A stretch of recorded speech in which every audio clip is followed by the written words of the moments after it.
জীবনে যত প্রত্যাশা কম, আমাদের সুখ তত বেশি। জীবনে যত চাওয়া পাওয়া কম, আমাদের সুখ ততই বেশি। প্রত্যাশা কম রেখে, চাওয়া পাওয়া কম রেখে আমাদের বাকিটা জীবন চলার পথটাকে এগিয়ে যেতে হবে। জীবনের প্রয়োজনে যদি কখনো নিজেকে বদলে ফেলতে হয়, তবে সেটাই করতে হবে। তার জন্য হয়তো আমাকে কিছুটা কষ্ট পেতে হবে, কিন্তু জীবনে যে আমার কোনো মূল্য বুঝবে না, তার সাথে না থাকাই কিন্তু ভালো, এবং তার থেকে দূরে সরে যাওয়াই কিন্তু ভালো, সে যেই হোক না কেন। রাধে রাধে বন্ধুরা, সকলকে সুপ্রভাত। কেমন আছো সকলে? আশা রাখছি অনেক ভালো আছো, অনেক সুস্থ আছো।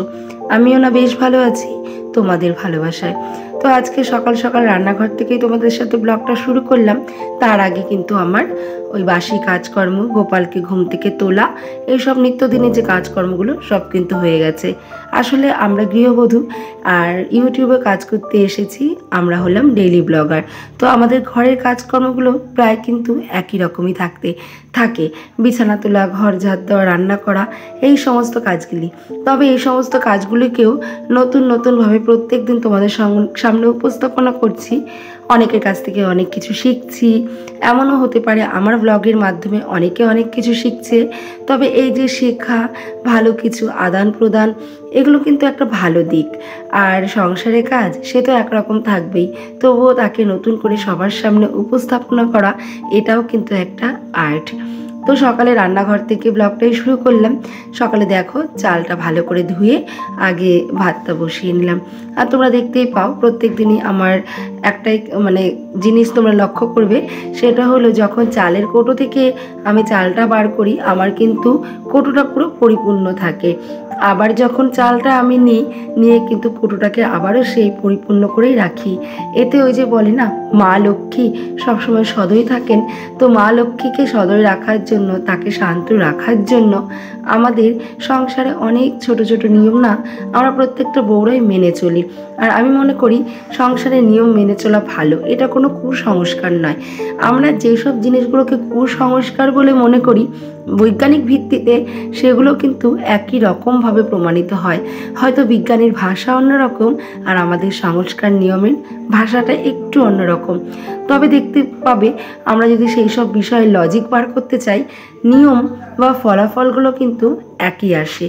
তাই বাস্তবে যেটা কুসংস্কার সেটা কুসংস্কার, কিন্তু সংসারের কিছু কিছু নিয়ম, প্রত্যেকটা নিয়মে কিন্তু কুসংস্কার নয়।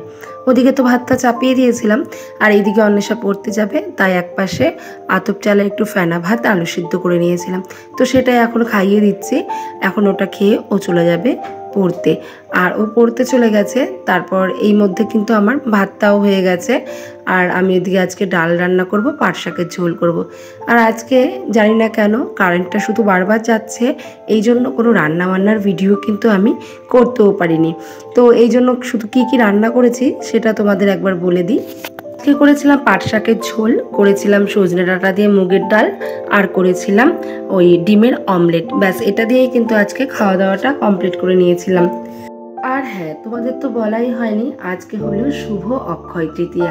তো এই শুভ অক্ষয় তৃতীয়ার পূর্ণ লগ্নে তোমাদের সবাইকে জানাই হার্দিক অভিনন্দন এবং শুভেচ্ছা ও ভালোবাসা। সেই সঙ্গে আমার পরিচয় পর্বটাও আমি দীপিকা। আমার নতুন আরও একটি ব্লগে রইল তোমাদের অনেক শুভেচ্ছা, অভিনন্দন এবং ভালোবাসা। সবাইকে প্রথম থেকে শেষ পর্যন্ত ভিডিওটি দেখার অনুরোধ জানিয়ে আমার ভিডিওটি কিন্তু আমি তোমাদের ভালোবাসা নিয়ে প্রত্যেক দিন শুরু করি। তো সেই রকমভাবে আজকেও কিন্তু শুরু করে দিয়েছি। আর ওই যে বললাম, আজকে সজনে ডাঁটার ডাল, পাট শাক আর ডিমের অমলেট, আর কিছুই রান্না করিনি। তোমরা কালকে দেখতে পেয়েছিলে আমরা চিকেন খেয়েছিলাম, আর সেই সঙ্গে মাছ এনেছিলাম, মাছের মাথা, সেগুলো কিন্তু ফ্রিজে রয়েছে। কালকে যেহেতু চিকেন খেয়েছি তাই আজকে আর মাছটা খেলাম না, তাই মাছটা ফ্রিজে আছে, কালকের দিনটা আবারও চলে যাবে। আর আজকে যে ঘরে শাকসবজিগুলো আছে এগুলো তো ফুরাতে হবে, তাই না বলো? তো আজকে কিন্তু বুদ্ধি করে শাকসবজিগুলো রান্না করে খেয়েছি। আসলে আমরা দিন আনা দিন খাওয়া ঘরের মধ্যবিত্ত ঘরের গৃহবধূ।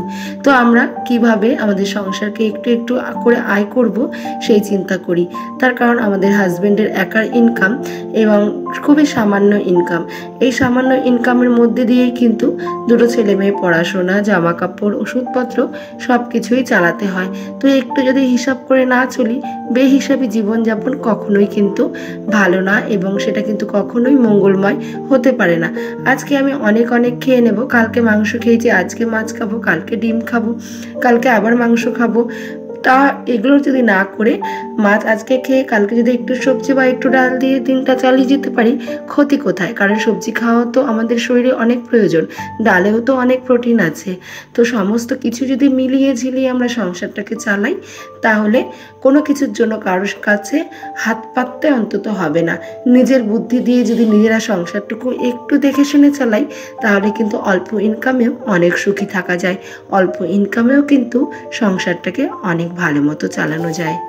রান্নাবান্না সেরে ঘরটাকে পরিষ্কার করে নিলাম, আর যখনই মুছতে যাব তখনই কিন্তু কারেন্ট চলে গেছিলো, আর নেমে এসেছিল ঝমঝমিয়ে বৃষ্টি। আজ হচ্ছিল শিলাবৃষ্টি। তবে কি জানো, বৃষ্টি দেখলেই না আমার ভীষণ পরিমাণে ভিজতে ইচ্ছা করে। বাবু যদিও শিল কুড়াচ্ছিল, দুটো একটা খেয়েছিল, আমিও জানো তো এক টুকরো শিল খেয়েছিলাম। তো আজকে শিলের সাইজগুলো মানে একটু ছোট কিন্তু গোল গোল, কিন্তু অনবরত কিন্তু শিল পড়েই যাচ্ছিল। আর বৃষ্টি প্রচণ্ড পরিমাণে হচ্ছিল। বৃষ্টি তো প্রচুর পরিমাণে হচ্ছিল, আর ভিজতেও না খুব ইচ্ছা করছিল। কিন্তু ভিজতে ইচ্ছা করলে কি হবে, শিলাবৃষ্টি জল কিন্তু ভীষণ ঠান্ডা, তো একটুখানি পা ভিজাচ্ছিলাম, তাই শীত লেগে যাচ্ছিল। ভাবলাম পাছেই যদি জ্বর চলে আসে, এই জন্য কিন্তু আর ভেজাটা হয়ে ওঠেনি। তারপর আর ভিডিওটা কন্টিনিউ করিনি। স্নান, খাওয়া দাওয়া, পুজো কমপ্লিট করে অনেকক্ষণ ঘুমিয়েছিলাম, আর বৃষ্টি কিন্তু অনেক পরিমাণে অনেকক্ষণ হয়েছিল। তারপরে সন্ধ্যাবেলা তোমার দাদাভাই চলে গেছিলো হালখাতা করতে। তো হালখাতা সোনার দোকান থেকে হালখাতা করেছিল, আর আমাদের তো তোমরা জানোই তাঁতের ব্যবসা, তো সুতোর দোকানে হালখাতা করতে গেছিলো।